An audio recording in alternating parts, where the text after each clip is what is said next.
पूर्व केंद्रीय मंत्री पशुपति पारस अपने पद से इस्तीफा देने के बाद बता दें कि पहली बार पटना पहुंचे हैं।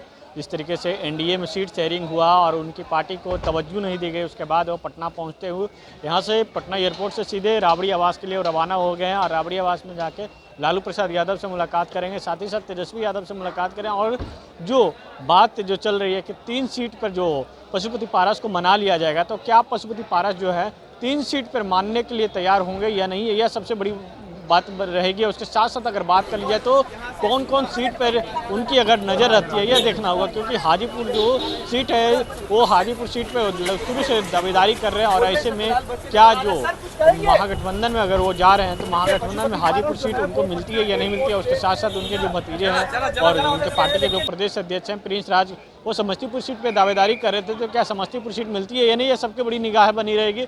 वहीं दूसरी तरफ जो बता दें कि पशुपति पारस जो अपने आप को जो कह रहे थे कि हम प्रधानमंत्री नरेंद्र मोदी के साथ हमेशा रहेंगे, लेकिन वो अचानक उनका जगह अगर सीट नहीं मिलते तो अचानक वो केंद्रीय मंत्री से पद से इस्तीफा देने के बाद वो पटना पहुंचते हैं। पटना पहुंचने के बाद सीधे राबड़ी आवास की ओर चले गए हैं। उसके बाद राबड़ी आवास से लालू यादव और साथ ही साथ तेजस्वी यादव भी सभी लोग से मुलाकात करेंगे और आगे की रणनीति तैयार करेंगे, किस तरीके से लोकसभा चुनाव लड़ा जाए और जो बीजेपी हमको धोखा दिया उसको किस तरीके से परास्त किया जाए। साफ तौर पे जो कही जाए तो कि अब पिछले बार जब विधानसभा का चुनाव था उस समय 2020 में, उस समय देखा था कि सभी जगह जो चिराग पासवान जेडीयू के खिलाफ प्रत्याशी उतारा था और इस समय जो पशुपति पारस को अलग कर दिया गया लोकसभा चुनाव में और चिराग पासवान को बीजेपी साधने में सफल रही। और साथ ही साथ जो देखना होगा कि आगे क्या होती है, क्या पशुपति पारस जो है ये आरजेडी के साथ जाकर चुनाव लड़ते हैं या फिर इंडिविजुअल अपनी कैंडिडेट सभी जगह सीटों पर उतारते हैं, यह सबकी बड़ी निगाह बनी रहेगी।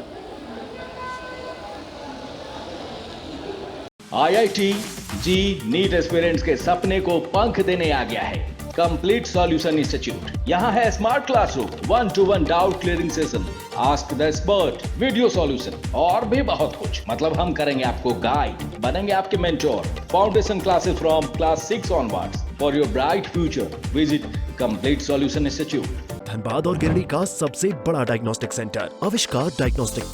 यहाँ MRI 3 Tesla, fibroscan liver, CT scan 512 slice cardiac जैसी सारी जांच की सुविधा, पैथोलॉजी और एम्बुलेंस की भी सुविधा। बरकंडा गिरडी, बैंक मोड़ और सराय ठेला धनबाद। घर के लिए ग्रोसरीज की जरूरत हो या चाहिए फल और सब्जी, डेयरी या बेकरी प्रोडक्ट्स चाहिए या beverages, snacks and branded foods चाहिए हो या ब्यूटी प्रोडक्ट्स, अब इनके लिए अलग अलग दुकानों की तलाश हुई खत्म, क्योंकि रांची में खुल गया है केस्टोमार्ट, जो रखे आपका और आपके बजट का ख्याल। हर सामान पर 5% की छूट, होम डिलीवरी की सुविधा भी। आज ही पधारें Kestomart, one stop solution for every customers requirements. Call 9153989339। बच्चों को दिला रही है क्वालिटी एजुकेशन, तो अब धनबाद से बाहर जाने की जरूरत नहीं, क्योंकि धनबाद में ही खुल गया है DY पाटिल इंटरनेशनल स्कूल, जहां लड़कियों से नहीं ली जाती है एडमिशन फी। साथ ही साल एडमिशन लेने वाले स्टूडेंट को जब तक वो स्कूल में पढ़ेंगे तब तक ट्यूशन फी में मिलेगी 20% की छूट। Quality faculty, STEM lab, big playground, bus facility यानी complete student friendly environment. DY Patil international school, Kailashpuram, near Memco मोड़, धनबाद। Admission open.